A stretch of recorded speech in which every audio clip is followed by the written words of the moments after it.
You know, when you're fishing perch or panfish through the ice, it's good to be semi-organized, and you can see I got a lot of tackle in small spaces here. I've got them stuck into the styrofoam here in these Plano boxes. Here I've got my punch jigs and my punch flies, but sometimes you want a simple mud bug. And then I've got little forage minnow spoons all over the place here. But rigging plastics to the right jig is very important on the ice.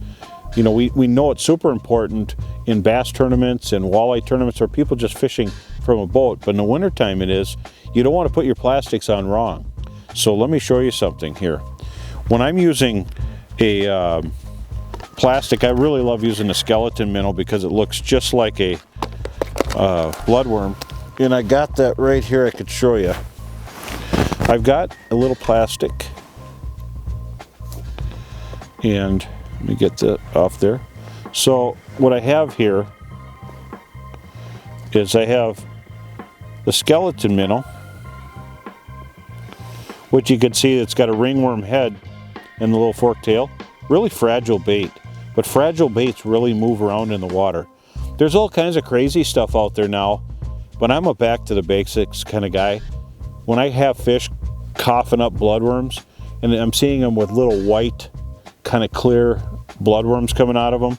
Bloodworms obviously are red, that's why they're called bloodworms, but so try different colors. And that skeleton minnow is a bloodworm imitation. We just call it a skeleton minnow just because we've used bloodworm already. So you take that, and you might be able to see I ripped the point off of it because I want it to snug up to the back of the jig head. So you kind of eye it up, you bring it over there. Now that's going to look really good there on that punch jig head.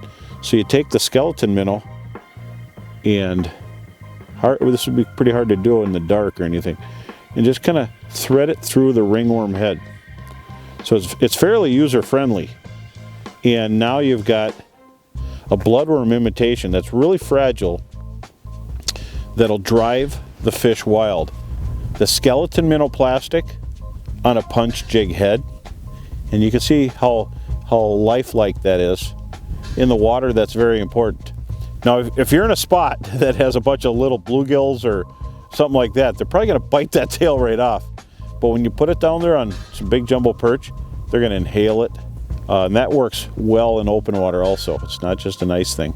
Now, you know how much I like the skeleton minnow, and I love the punch jig. I'm going to show you the collar. Now, what's the collar? Where you kind of hybridize live bait with plastics. And we call it the collar because you take a waxworm.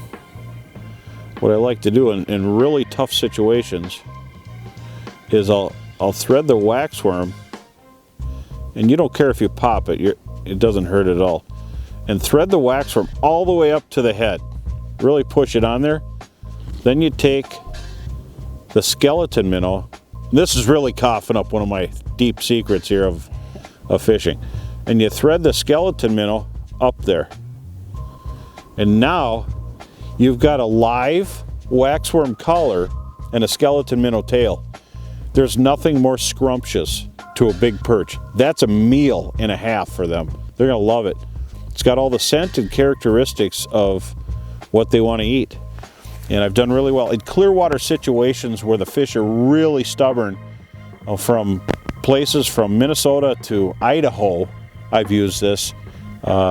Even in parts of Wisconsin, Michigan, and even as far as Florida on the St. Johns River, I've used this.